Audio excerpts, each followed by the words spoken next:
Hi friends, welcome to. இப்போ நம்ம மீன் குழம்பு வைக்கிறது தான் பார்க்க போகிறோங்க. வாங்க இப்போ வந்து வதக்கி விட்டு மீன் குழம்பு வைக்கலாம். நான் ஒரு 2 பெரிய வெங்காயம் எடுத்திருக்கேன்.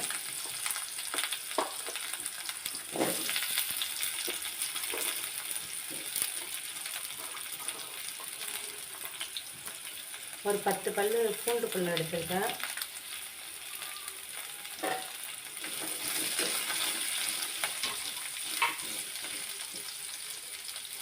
கொஞ்சம் லைட்டாக அப்படியே வதக்கிக்கலாம்.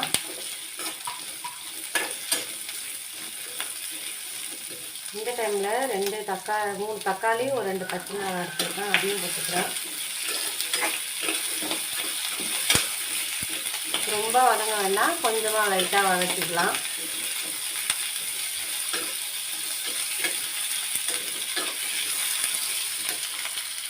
இப்போ ஓரளவுக்கு வதங்கிடுச்சு. இவ்வளோ போதும் வதங்கினது. இப்போ அரைச்சி எடுத்துருவேன்.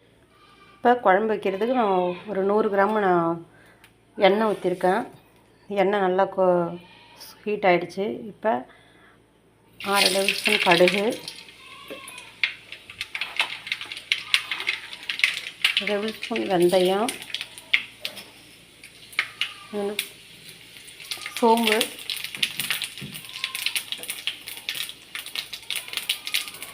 எல்லாம் நல்லா கழிச்சு பொரிஞ்சு வந்துட்டு இந்த டைமில் நான் கருவேப்பிலை போட்டுக்கிறேன். கருவேப்பிலை போட்டோன்னே அரைச்சி வச்ச பேஸ்ட் நான் வச்சுக்கிறேன்.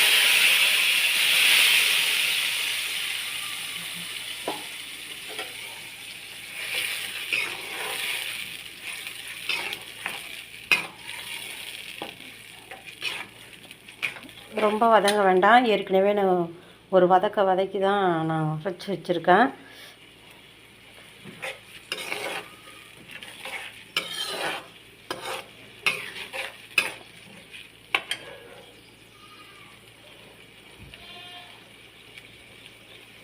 இப்படி வச்சு பார்த்தா ரொம்ப டேஸ்ட்டாக இருக்கும். எந்த மீன் வாங்கினாலும் பரவாயில்ல, இந்த மாதிரி செஞ்சு பாருங்கள், ரொம்ப டேஸ்ட்டாக இருக்கும். இந்த டைமில் நான் ஒரு 1/4 டேபிள் ஸ்பூன் மஞ்சள்தூள் போட்டுக்கிறேன்.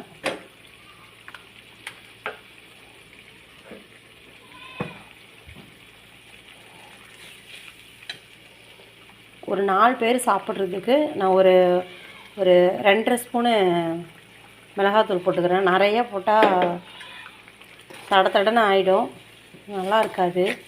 சிலவங்க சீக்கிரம் கொதிக்கணுங்கிறதுக்காக மிளகாய் பொடி நிறையா போட்டால் மிளகாத்தூள் வாடை தான் வரும், அந்த டேஸ்ட்டு போயிடும்.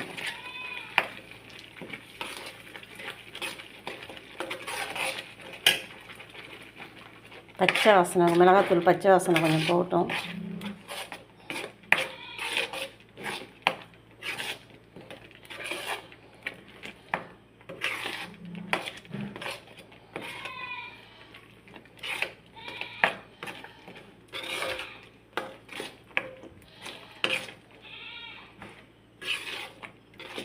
நான் ஒரு எலுமிச்சம்பழம் அளவுக்கு புளி கரைச்சி வச்சுருக்கேன், அதை நான் எடுத்து நான் ஊற்றிக்கிறேன்.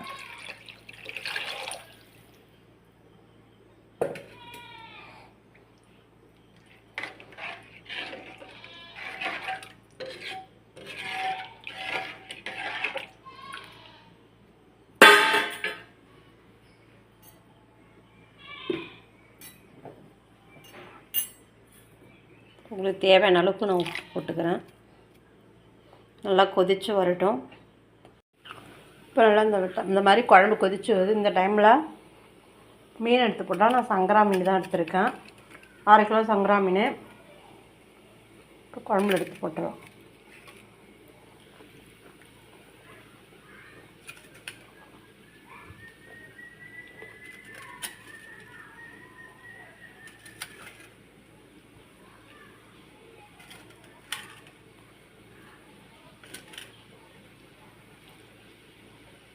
ஒரே ஒரு மாங்காய் பீஸ் இருந்துச்சு, அதையும் போட்டுக்கிறேன்.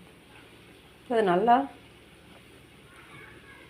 சின்ன கொதியாக கொதித்து வரட்டும், அது வரைக்கும். இப்போ இந்த டைமில் மீன் குழம்புக்கு டேஸ்ட்டு கொடுக்கக்கூடியது வெல்லம் தான், கொஞ்சோண்டு வெல்லம் போட்டுக்கிறேன். இப்போ பாருங்கள் குழம்பு நல்லா கொதிச்சு வந்துருச்சு. இப்போ வாங்க நம்ம சேவ் பண்ணிடலாம்.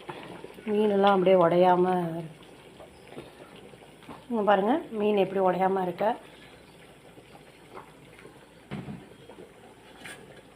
ஓ, மீன் உடஞ்சிச்சின்னா சாப்பிடவே நல்லா இருக்காது. அது கரெக்டான பக்குவமாக பார்த்து எடுத்தோங்கன்னா மீன் குழம்பு ரொம்ப டேஸ்டியாக நல்லாயிருக்கும்.